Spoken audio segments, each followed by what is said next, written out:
I've never fully understood how to weigh the little things. I mean, if your goals are huge, how could something so small even really matter?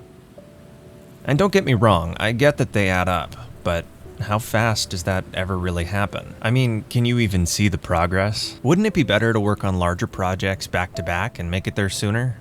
Well, the more I think about it, the more I realize I can't possibly know that, so maybe I shouldn't question it to begin with. At the end of the day, it really is hard to find motivation for small things when big things are right around the corner. A little bit of perspective does funny things like that. But even though they may not be quite as interesting, maybe somehow they're just as important.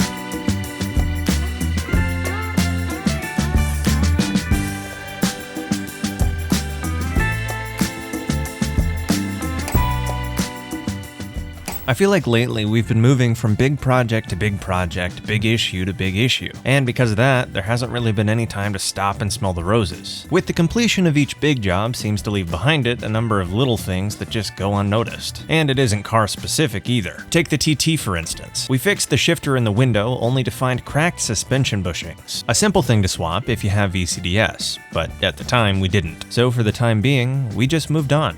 We were distracted by an even bigger job after all, dealing with all the random repercussions of swapping the steering rack in the E30, starting by figuring out why and where it was binding and ending with a parking brake rebuild. Even that car has a couple small things I still need to do. It's almost like finishing every big job leaves behind it the small things that you don't really want to work on, and that was true for the S4 as well. Ran into a number of big issues with the brake calipers, but once those were eventually sorted, we were left with just a small issue, needing VCDS to bleed the brakes. But now that that's done, I don't have to think about it anymore, which may be more of a benefit than I'm really realizing. Who really knows? All I know is that the list of small things is getting way too big. And even though starting a big project would be more fun, I can't ignore these anymore. Plus, now that we have VCDS, there really is no excuse to keep pushing things off. Guess I've got to get the TT in the air.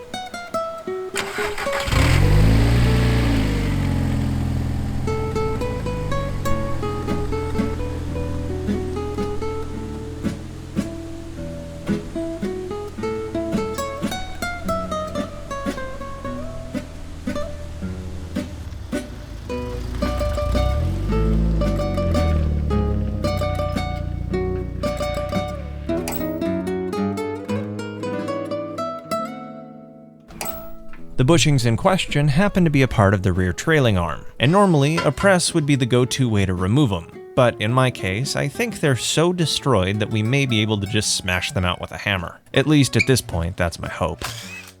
The only reason this job was even pushed off in the first place was because of what people said you had to do to remove it online. I read that there was a hard brake line attached to the trailing arm. What's worse is apparently the only way to get the clearance needed to dislodge the bushing is to disconnect it, meaning you'll run into the brake bleed, ABS bleed, VCDS needing nightmare. And since I was running low on time when I researched how to do this, I figured it'd be smart to just wait until I had VCDS just in case. I mean, nothing's ever wrong on the internet, right? The bushing's right here, and the trailing arm does indeed have a hard brake line that's attached to it. And if you follow it back, you'll realize it's connected to the trailing arm bushing hat, all the way along the trailing arm through a bolted-on bracket and into the caliper itself. Wait just a minute, a bolted-on bracket? But wouldn't that just mean that I could undo it and have all the clearance I would need? I mean, the top hat for the bushing doesn't fully need to come down, plus all that's holding the hard line in place in front of it is plastic clips which easily come undone. So if I'm understanding this right, this didn't need VCDS to begin with. Things just got a whole lot easier. To test my theory out, I started by removing the brake line bracket, and once that was off, I took off the 4 bolts that attach the trailing arm to the car. Well, technically, I guess it's a bracket which connects the trailing arm and the car. Towards the front of the car, the brake line is only held on with plastic clips. These can all be undone for more clearance. The only part we can't remove and we need to be careful of is the connection that is welded to the bracket that the trailing arm connects to. But once the trailing arm is undone, it's going to fall out with its bushing, and that bracket can stay exactly where it is, giving us all the clearance we'll need to remove the bushing. At least that's the hope. Even though it's not really a surprise, it looks like this is going to work out well after all. It wouldn't make a whole lot of sense to have to drain your brakes to replace a bushing, so I'm glad there's enough rubber lines next to the hard lines that this much clearance is possible. This will be more than enough to do what we need to do. Time for brute force persuasion.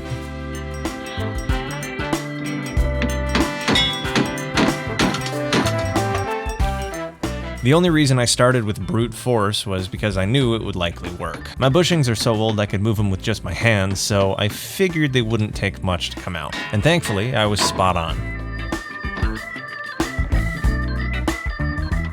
As far as what's going on to replace these bushings, I figured while we're in here we might as well upgrade. It's also quite a bit easier to install an aftermarket bushing than it is to install an OE one, so that helps too. These are poly bushings by PowerFlex, and from everything I've read about this company, they're kind of the gold standard when it comes to poly bushings, especially in their construction and tolerance. Plus, each bushing comes in 2 halves, so I won't even need a press to get these back in place. The only thing I really need to worry about is that they're not symmetrical, and the thicker side goes on the inside.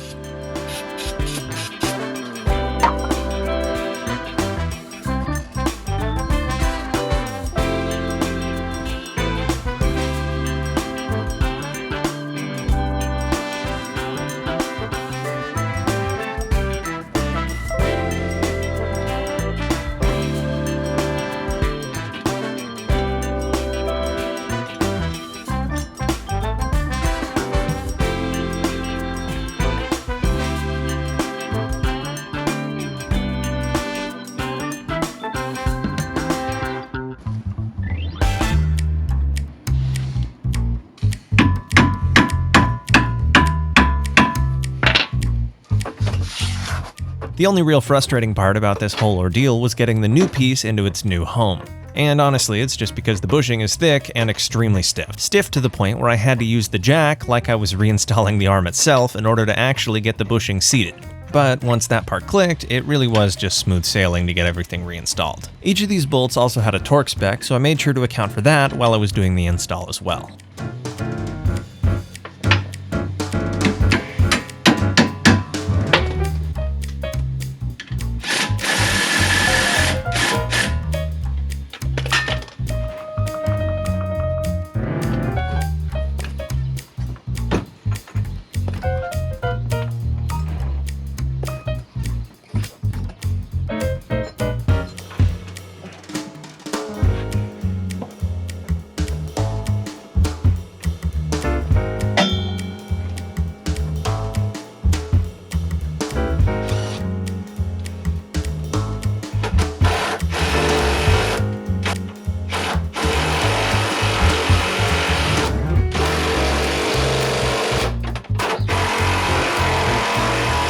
With the bolts back in place and torqued down, I had one bushing fully complete. Just a little bit behind schedule, but I was hoping that since I'd done one side, the next side would be just as simple. And other than the bushing being just slightly more stuck, for the most part, it was.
I finished the second bushing and was about to reinstall the wheels when I checked the time. I'm gonna be late for lunch. I'll just take the E30.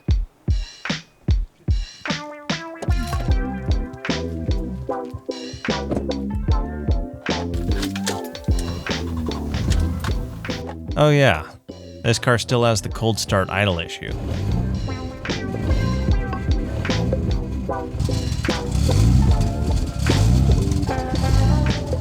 Thankfully, it's more of a nuisance than a real issue. It really just idles wonky, and I know exactly why. Plus, it's easy to live with. It just likes a little extra gas.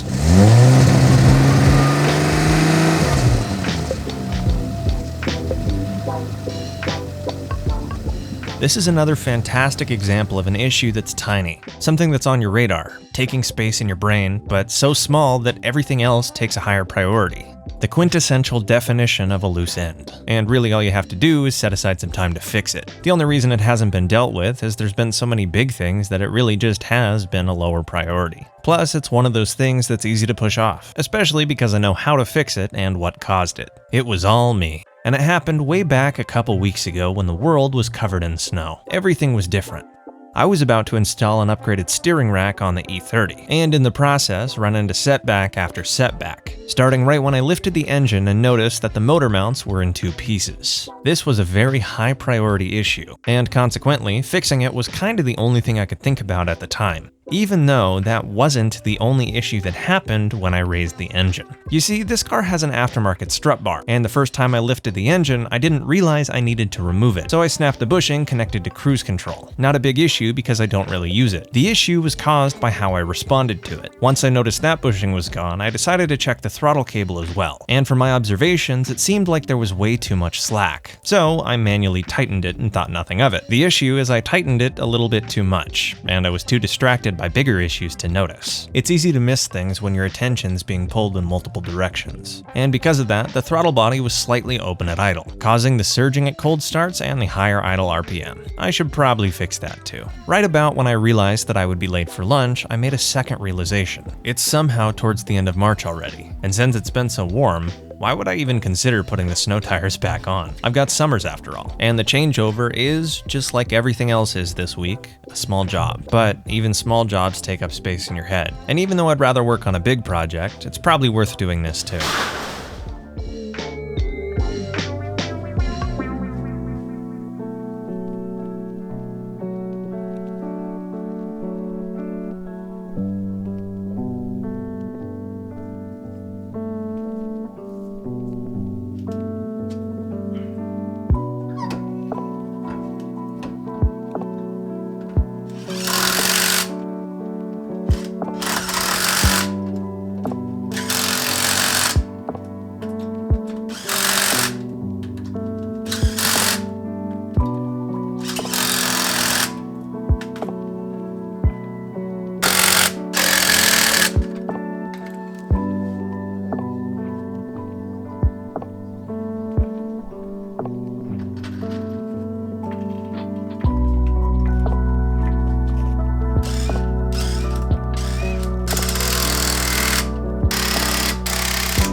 Driving home, I started to realize a couple things. Part of me still worries that this time would have been better spent working on a bigger project, what with time being so limited and all. And if I'm being honest, finishing 2 of these tiny jobs didn't take away that feeling. I don't feel as accomplished as if I had done something bigger. From a 10,000-foot view, they would hardly be noteworthy. But I guess finishing them did provide one benefit. I don't have to think about the bushings, nor do I have to think about getting the TT ready for summer anymore. Sure, they were small tasks, but they were taking up space in my head. Part of that subconscious list of things that you know that you need to do at some point. And now that list is a bit smaller, which I guess would provide me with some extra semblance of focus, extra space in my head.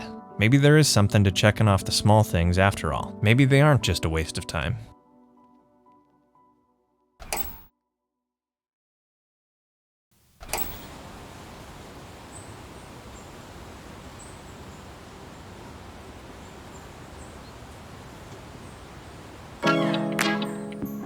Look at that, the throttle bushings are here. I figure since half the weekend's already gone, I might as well check off 2 more small things on my list. And I think this is a great place to start.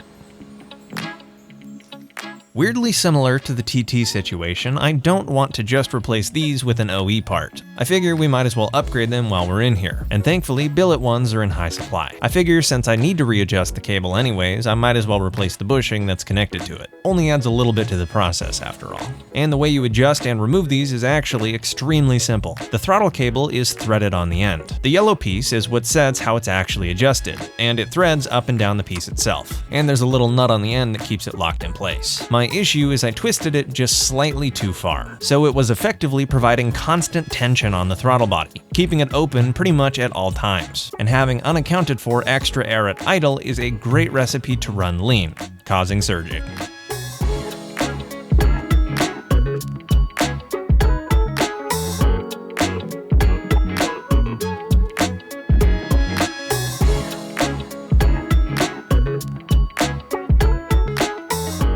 And here's the part that's actually cracked. It's just part of cruise control. And if you've never seen a mechanical cruise control, it's actually pretty cool. It's effectively just another throttle cable attached to the throttle body, with the big difference being that there's not a pedal at the end of it. It's connected to a computer and the column on the steering wheel, but it's easy to remove nonetheless. I slid the bushing out through the hole and ran into a pretty decent issue. Sadly, it looks like the billet bushings that I have really are only designed for the throttle cable. But then again, that's not really an issue at all since I don't really use the cruise control. I could definitely make this fit, but I'd rather not force it if I don't really use it. I'm gonna wait till I have the right size drill bit and do it properly. It's not even the main issue anyways. The main issue is how I adjusted the throttle cable. Full throttle opens the throttle body entirely, which is exactly what you want. But honestly, it's just a couple turns too tight, so it's always open.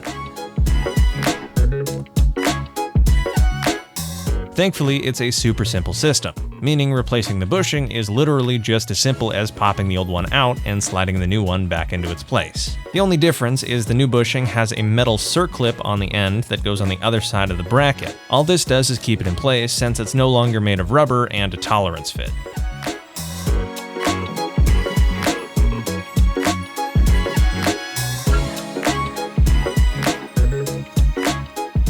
The closer I look at the throttle bushing, the more I realize that it's a good thing I ordered a replacement. Whatever rubber it's made out of is extremely dry rot through being there for multiple years, so it was actually torn and cracked and pretty much fell apart when I was trying to remove it. We definitely won't have that issue with the new one.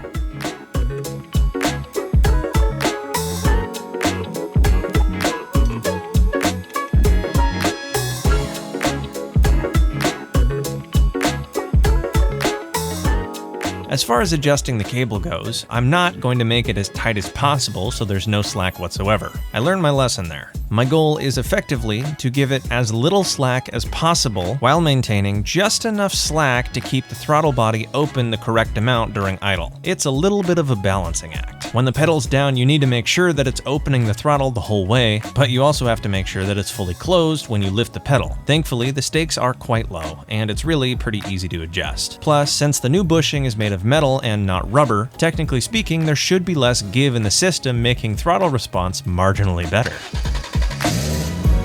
The good news is after the new bushing and an adjustment, the cold start was absolutely normal. No surging whatsoever, and the throttle felt absolutely great.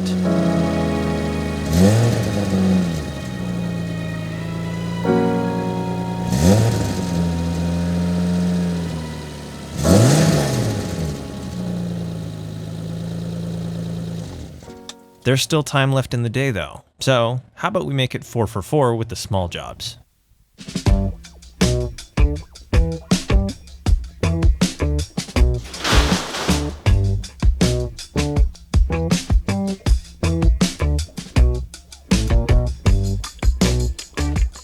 Ironically, I'm a little on the fence as to which wheels I like more on the E30. The winter wheels we fixed up are absolutely gorgeous, and they're definitely period correct. But there's really nothing wrong with the gold ones that came with the car either, and the tires are much better suited to this kind of weather. So for now, this is an absolute no-brainer.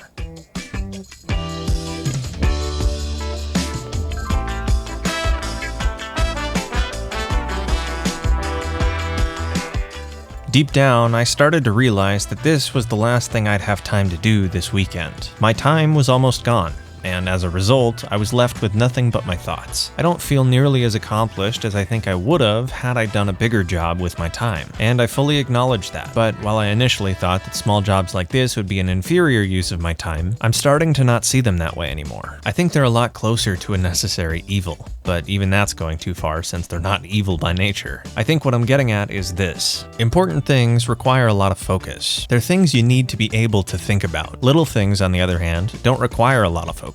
All they do is sit in the back of your mind.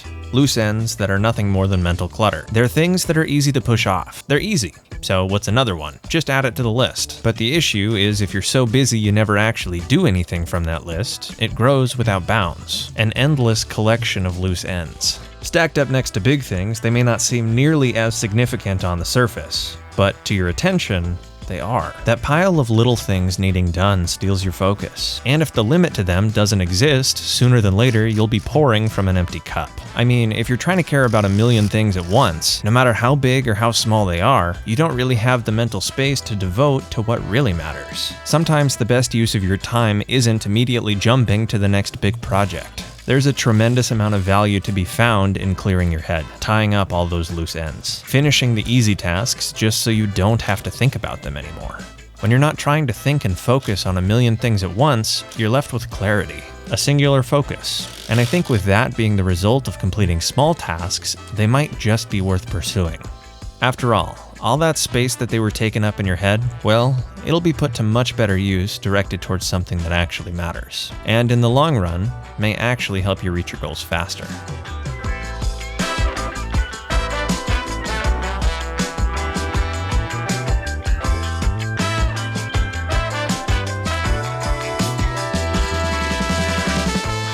Thank you for watching. If you enjoyed the video, consider dropping a like and subscribing for more. That's the best way you can help support me and my content. Either way, I will see you guys in the next episode. Thank you again. Have a wonderful day.